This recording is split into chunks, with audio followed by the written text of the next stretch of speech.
आप सभी को प्यार भरा नमस्कार। स्वागत करती हूँ आप सभी का अपने YouTube चैनल भक्तिसार फ्रॉम देवभूमि में। दोस्तों, आज की वीडियो में हम जानेंगे जरासंध के जन्म की कहानी। मगध देश में बृहद्रथ नाम के राजा थे। उनकी 2 पत्नियां थीं, लेकिन उन्हें कोई संतान नहीं थी। एक दिन संतान की चाह में राजा बृहद्रथ महात्मा चंडकौशिक के पास गए और सेवा कर उन्हें संतुष्ट किया। प्रसन्न होकर महात्मा चंडकौशिक ने उन्हें एक फल दिया और कहा कि ये फल अपनी पत्नी को खिला देना, इससे तुम्हें संतान की प्राप्ति होगी। राजा बृहद्रथ की 2 पत्नियां थीं। राजा ने वह फल काटकर अपनी दोनों पत्नियों को खिला दिया। समय आने पर दोनों रानियों के गर्भ से शिशु के शरीर का एक एक टुकड़ा पैदा हुआ। रानियों ने घबराकर शिशु के दोनों जीवित टुकड़ों को बाहर फेंक दिया। उसी समय वहां से एक राक्षसी गुजरी। उसका नाम जरा था। जब उसने जीवित शिशु के 2 टुकड़ों को देखा तो अपनी माया से उन दोनों टुकड़ों को जोड़ दिया और वह शिशु एक हो गया। एक शरीर होते ही वह शिशु जोर जोर से रोने लगा। बालक की रोने की आवाज़ सुनकर दोनों रानियां बाहर निकली और उन्होंने उस बालक को गोद में ले लिया। राजा बृहद्रथ भी वहां आ गए और उन्होंने उस राक्षसी से उसका परिचय पूछा। राक्षसी ने राजा को सारी बात सच सच बता दी।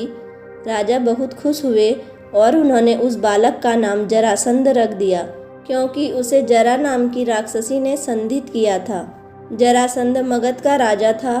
वह अन्य राजाओं को हराकर अपने पहाड़ी किले में बंदी बना लेता था।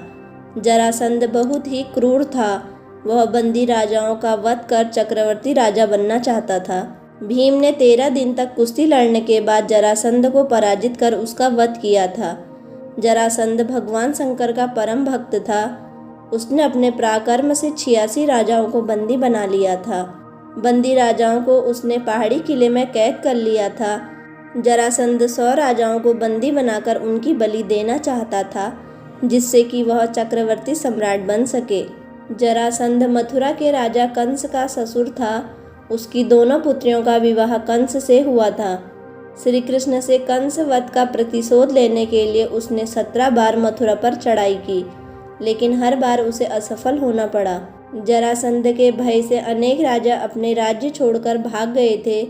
जरासंध का वध करने के लिए भगवान श्री कृष्ण ने योजना बनाई। योजना के अनुसार श्री कृष्ण, भीम व अर्जुन ब्राह्मण का वेश बनाकर जरासंध के पास गए और उसे कुश्ती के लिए ललकारा। जरासंध समझ गया कि ये ब्राह्मण नहीं है। जरासंध के कहने पर श्री कृष्ण ने अपना वास्तविक परिचय दिया।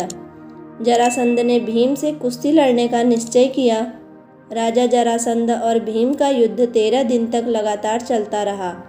14वें दिन भीम ने श्री कृष्ण का इशारा समझकर जरासंध के शरीर के 2 टुकड़े कर दिए और शरीर के दोनों टुकड़ों को एक दूसरे के विपरीत कर अलग अलग दिशा में फेंक दिया। इस तरह जरासंध की मृत्यु हो गई।